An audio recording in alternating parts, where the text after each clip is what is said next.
Kita lanjutkan kembali perbincangan pemirsa. Menyambung obrolan kita tadi sebelum jeda, Prof. Ari, sempat saya dengar Prof. Ari ini memprediksi bahwa akhir Juli ada 100.000 lebih kasus corona di tanah air. Hingga saat ini setidaknya sudah hampir mendekati 10 hari terakhir di bulan Juli mencapai 86.000. Prof. Ari.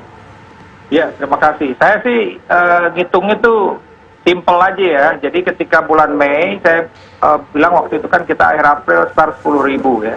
Saya bilang kalau kita misalnya ini tiap bulan Mei 5.000 kenaikan, ya jadi akhir Mei itu 15.000 nambah 25.000. Kemudian bulan Juni saya lihat ini bilang nih 10.000 nih nambah lagi kita nambah 30.000 ya kan, sekarang nambah 55.000 di awal Juli. Dengan ngelihat situasi seperti itu ya, PSBB diperlonggar segala macam, saya bilang 15.000 nih setiap 10 hari. Dan ini kayaknya prediksi saya nggak meleset.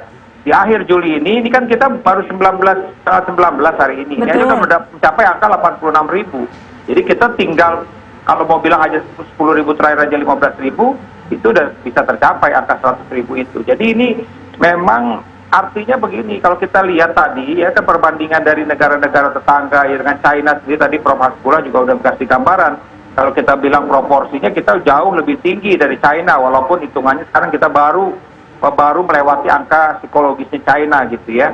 Jadi ini sebenarnya memang buat kita semua harusnya menjadi perhatian begitu. Tadi memang oke, saya setuju ada satu alasan lah, beberapa kepala daerah kan Pak, baik itu Gubernur DKI ya, kemudian juga Jawa Timur, selalu bilang karena memang peningkatan pemeriksaan dengan swab, betul.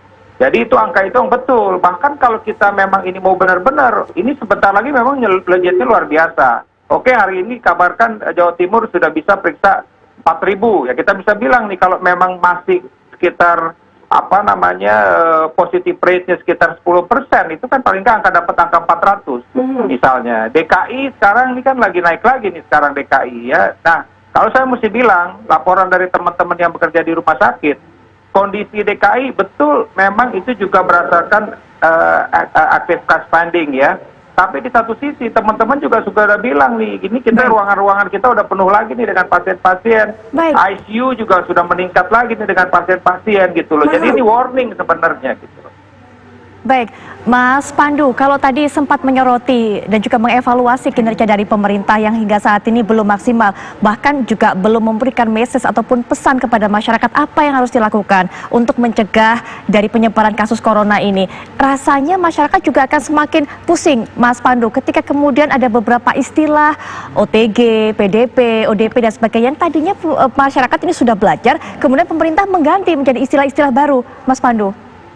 Iya, itu istilah tidak akan memperbaiki kinerja ya.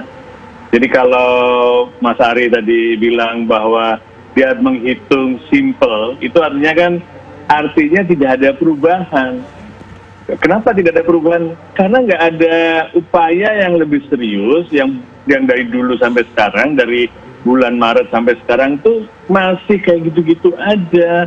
Tidak serius menangani untuk mencegah. Sebenarnya ini kan suatu ada dua cara lah yang kita harus lakukan bersamaan, yaitu penduduk harus melakukan perilaku untuk mengurangi risiko dengan 3M tadi, dan pemerintah memang harus menguatkan atau mempergiatkan testingnya harus lebih banyak, lebih dari kapasitas sekarang 5 kali dari sekarang, dan kemudian melakukan pelacakan kontak yang sangat masif, dan juga melakukan isolasi pada mereka, jangan lagi diisolasi di rumah atau isolasi mandiri, itu nggak ada efeknya, karena mereka akan menularkan pada yang lain, harus diisolasi di satu tempat. Konsekuensinya mungkin rumah sakit juga akan semakin penuh kapasitasnya juga dengan keterbatasan. Iya, tapi kan bukan berarti diisolasi rumah sakit.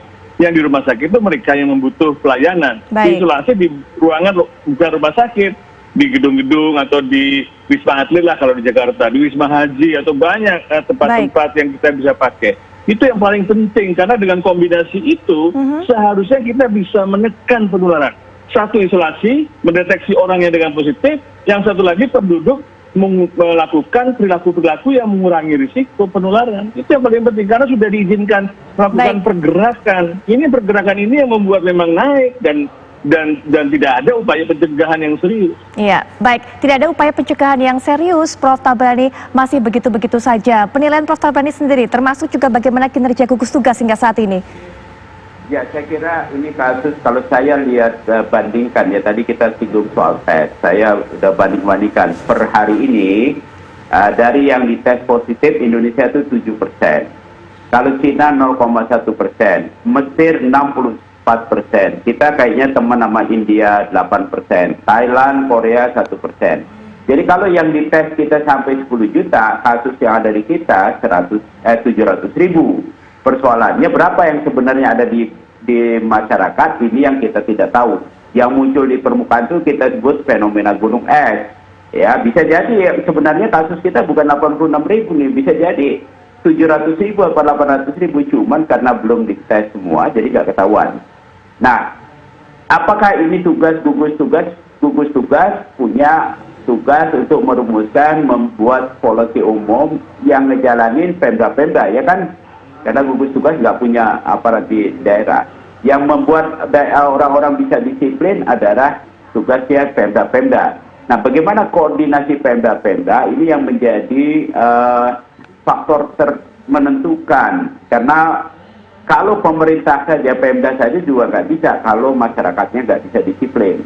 Nah, jadi kedua interaksi antara pendisiplinan oleh pemda dan kedisiplinan masyarakat dengan penyadaran yang lebih kuat, terus-menerus diingatkan, itu bisa kita kendalikan. Kalau enggak, ini makin besar.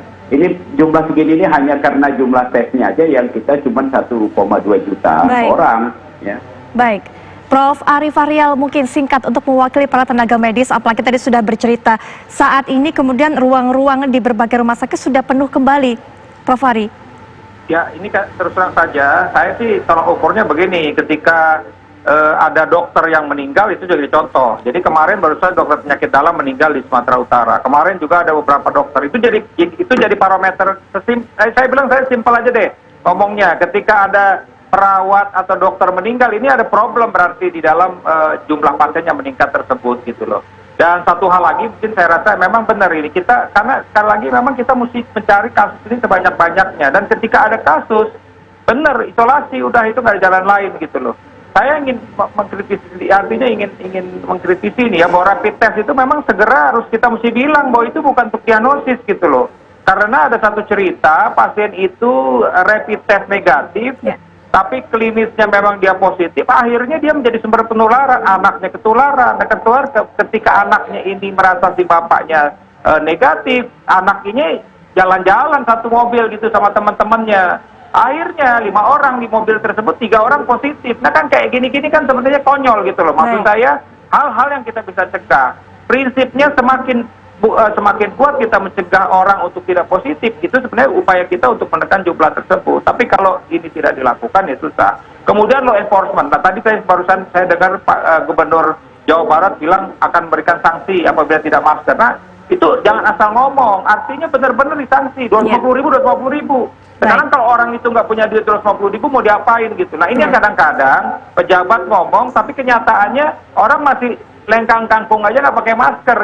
Itu yang jadi masalah kita. Tidak konsisten di dalam melaksanakan aturan-aturan yang sudah ditetapkan. Kita harapkan pemerintah maupun masyarakat juga konsisten untuk melakukan tugasnya masing-masing, perannya masing-masing untuk bisa mencegah dari penyebaran pandemi corona ini. Juga termasuk juga tadi Prof. Ari sudah menyinggung duka kami, kemudian juga doa kami untuk tenaga medis yang meninggal dunia yang setelah melakukan perawatan terhadap para penderita dari COVID-19. Bahkan hari ini kami juga mendengar satu dokter di Sidoarjo juga meninggal murni karena COVID-19.